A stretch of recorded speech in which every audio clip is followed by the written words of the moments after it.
Guys, we're here in Fruita, Colorado. We have a John Deere 970 24-foot fold-down roller harrow that we're going to put on auction time for the February 23rd auction. Wanted to give you a quick walkthrough on this roller harrow. I think a video helps us show the equipment a little bit better, so we'll just kind of walk around it and let you guys have a look. We'll start up here on the hitch. Want to show you the hitch isn't all wallered out, guys. We got the hitch pin right there. You can see a little bit of a spot right there where they've probably caught a 3-point iron or something on there, and it's on both sides, but it's not material. Looking back here at the hitch towards the frame, you don't see any breaks or welds.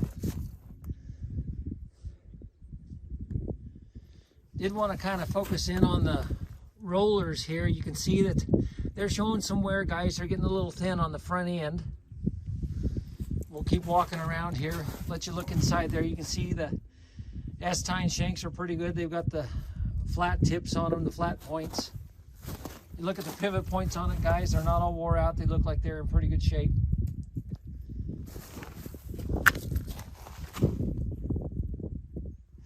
If we see any welds or any breaks on this frame, we'll sure enough point it out, guys.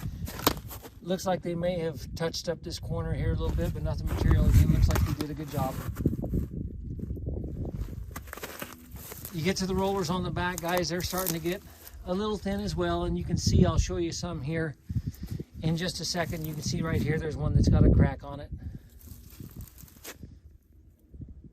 Again, from the perspective of the frame and the chassis on this, guys, I don't see hardly any welds on it. If I do, I'll sure enough point them out to you. The tires look like they're okay. The cylinders look like they don't leak.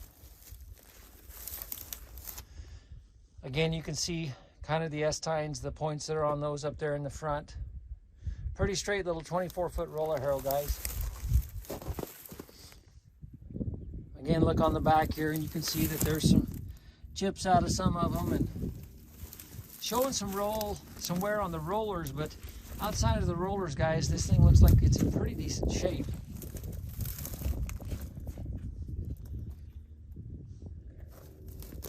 Let you look at the S-tines right here. Again, you can see they've got all the points on them, still have a little bit of life left in them. There's one there that's missing a point. But again, when you get around the edges here and you look at the edges on the corners and such, it's not all beat up and welded up, guys. The only thing I could see is on that far corner over there. Looked like they maybe did re-weld that corner, but they did a good job of it. So again, 24-footer here in Fruita, Colorado. We do have loading assistance if you'll give us a call ahead of time. Going to put it on auction time for February 23rd. And if you guys have any questions, feel free to give us a holler. Thank you.